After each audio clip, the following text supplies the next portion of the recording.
This was one heck of a Christmas for George Bentley. If you remember, he was a big dreamer, and he wanted so badly to get out of Bedford Falls. His whole life was about, let me get out of this place.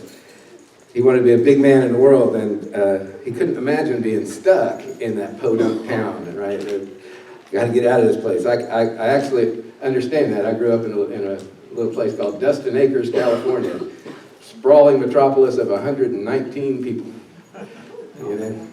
Our big town was Taft, which was 10,000 people. That was big, you know. So I kind of, getting out of there was what success meant. His treasure was going to be found, but it was going to be found somewhere else. It wasn't going to be found where he was. And when he ended up staying, he lost his hope, he lost his peace, his joy. It was all gone. And in the movie, he's standing on a bridge contemplating suicide, jumping off the bridge. He's done. But he had an angel in his corner, right? Let's see, you got this? You gotta help me. There we go. He had an angel, Clarence. Clarence was in his corner. Now, Clarence would have been a good person to come to Arbor Pointe Church because he was an imperfect angel. He'd been trying 200 years trying to get this thing taken care of, and he still didn't quite get his wings. You know, he was struggling along, and so he would have fit really good. An imperfect angel following the one who was perfect. That would have been Clarence. He was a good member here. But he had the task of helping George to see that treasures don't always mean what we think they mean. Sometimes treasures look very different from what we've been taught or what we may have expected in life. Matthew chapter 6, verse 19, this is from the Message. It says, "Don't hoard treasure down here where it gets eaten by moths and corroded by rust, or worse, stolen by burglars. Stockpile treasure in heaven, where it's safe from moth and rust and burglars." It's obvious, isn't it? The place where your treasure is the place you're going to want to be and end up being. Where we put our treasure is where we want to be. And it's easy to become focused on the things in life, the stuff that people give to us. You know, our tendency is to place most of our value on temporary or temporal things and less on eternal things. And so I wanted to do a little sticky note exercise. I think I've done that before. So let me ask you a question. Is this a temporary or a temporal thing, or is this an eternal thing, this chair right here? Temporary? So we'll put the temporary right there. And I'm not talking about Sean's human body, but is this a temporary or an eternal person right here? Eternal. So we'll put an eternal. It doesn't stick on your head. What do you got in your head? Never mind, don't tell me. Coconut oil. Coconut oil. How about the camera stand? Temporary. Yeah. So it will fade away at some point. What about Dennis? Again, not the shell. Eternal. Here we go. Perfect. Hey, it's stuck. What about our houses? Temporary. Our jobs? Temporary. Really? You mean the stuff that we spend most of our time focused on and worried about is temporary. What about our soul?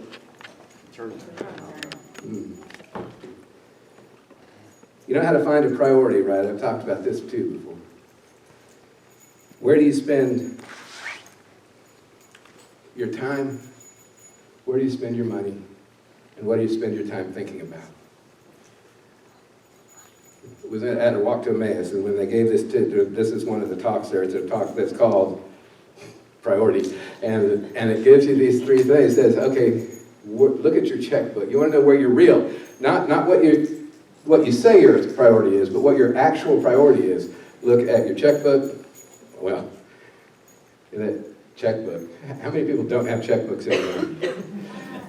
Yeah, look at your bank account wherever it's living, you know, and that will give you a clue. What do you think about and what do you spend your time doing? That's going to tell you where your real priority is.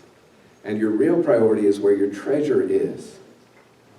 And that's a hard thing to look at, because I can say that my priority is God, but if I'm not spending any time, or if I'm not investing any resource, I'm not thinking about Him and about the work that He does, then that is not a priority for me.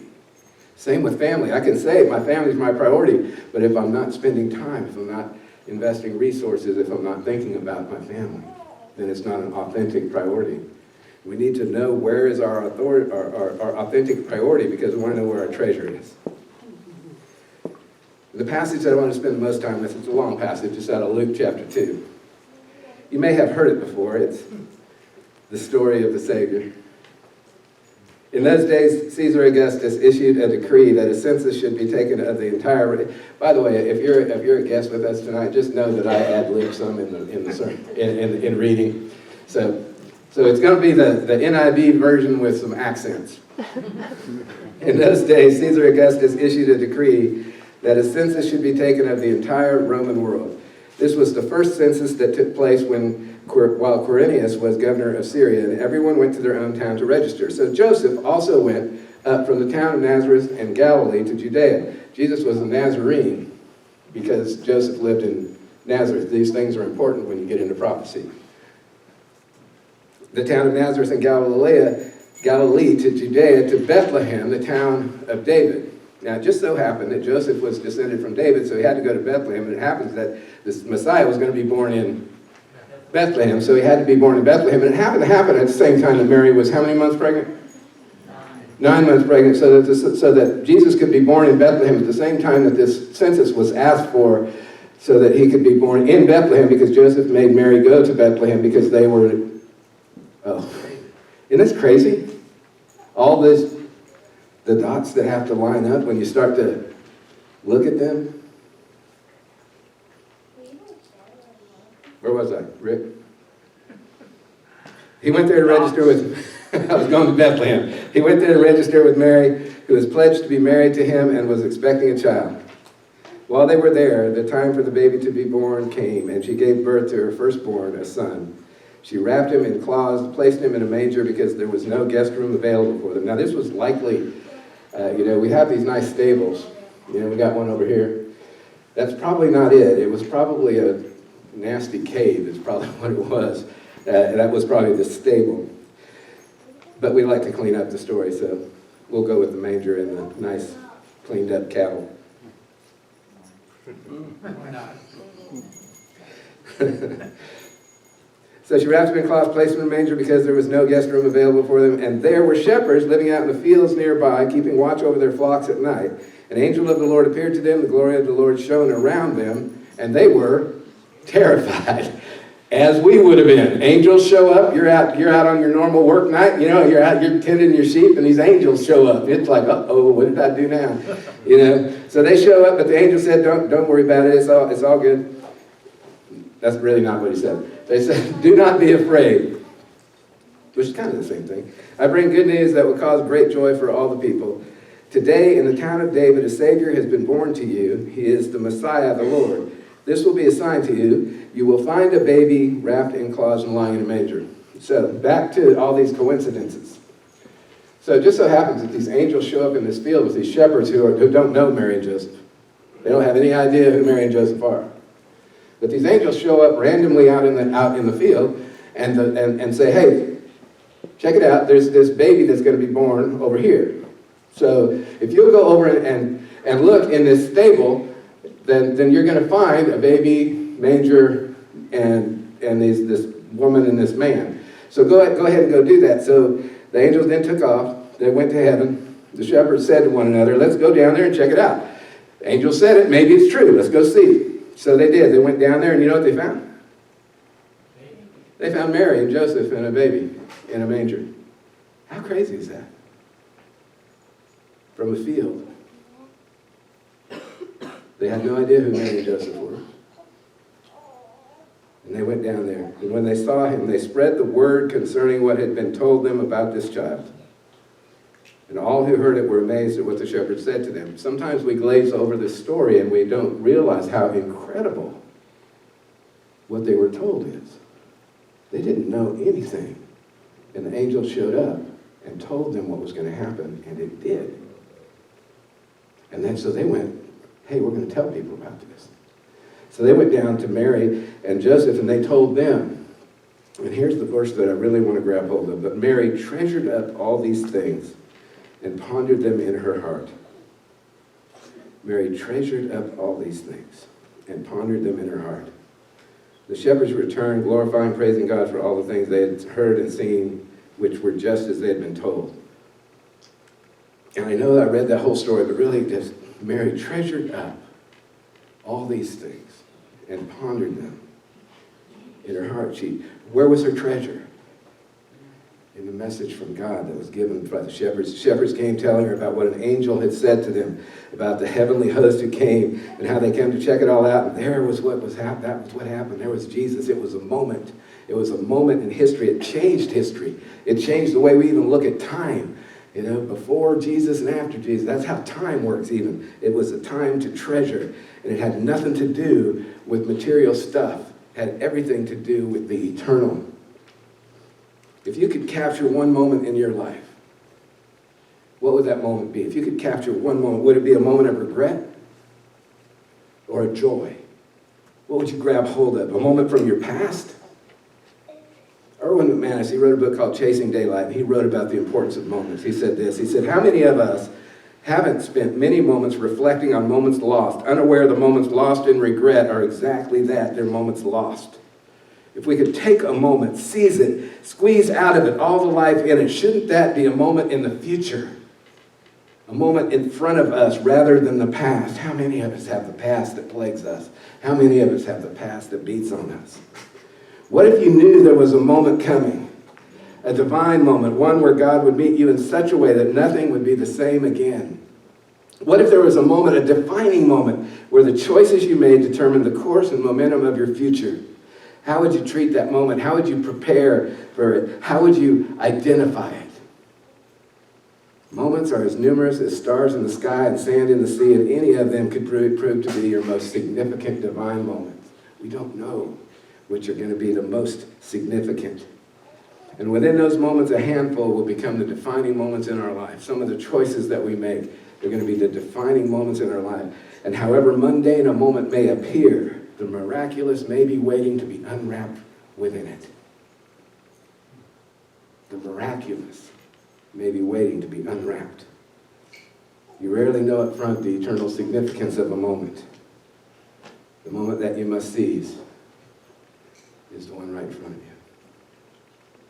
Is this one. George Bailey had to see what the world would have been like without him. Clarence showed him what the world would be like if he had not existed, and all the changes that would have happened in Bedford Falls. And it took that for him to treasure the moments that he had, to grab hold of the difference that he had made, and to recognize that one person can make a difference in thousands of lives, because he did. And I've said this before, but it bears repeating. Enough of this thing. What if each of us, I'll just talk loud, what if each of us impacted 2 people in a year? And those 2 people each impacted 2 more. And those 4 people each impacted 2 more.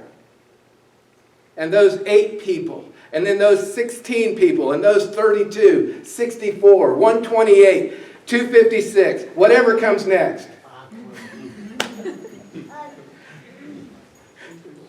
I could have done it. But you see the point, right? If we invest in 2 people and they invest in 2 people, you want to know how 12 people became billions of believers? They invested in a couple of people, and those people invested in a couple of people who invested in a couple of people. Next thing you know, we have the church. It's incredible what can happen. But how many people do we invest in?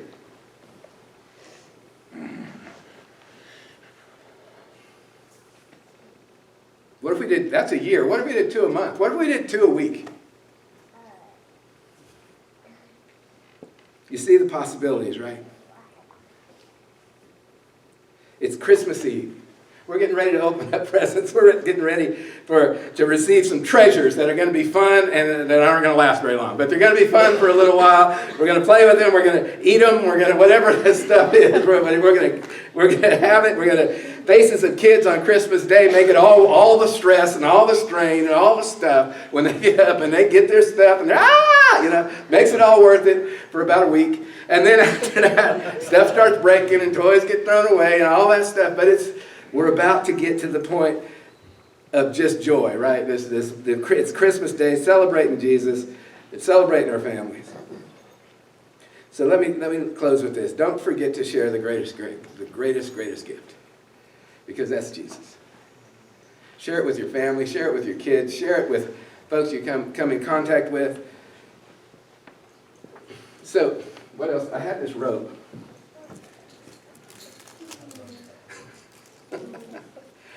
So, Teresa, will you help me? Will you walk this around the room and just, give everybody some. Do it fast, though. I'll hang on to this end as quick as you can. Just unravel the whole thing. Just let folks have it and run with it. And at some point, it'll make sense. Oh, wait. Oh, wow. As we break the camera. So, you see, so she's got a long thing. This right here, Francis Chan did this.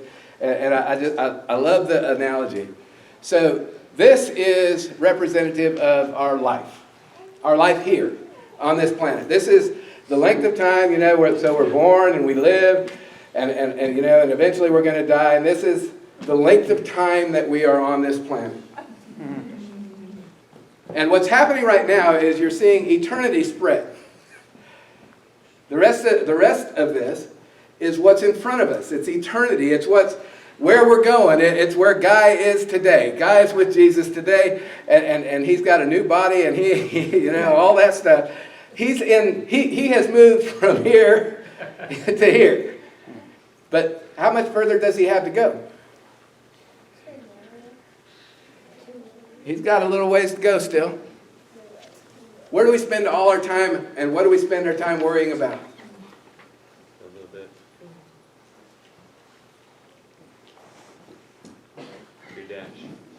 It's the dash, right? And I get it. This is the time that we're in right now, and I don't want to minimize the importance of this life. But there are eternal things in front of us.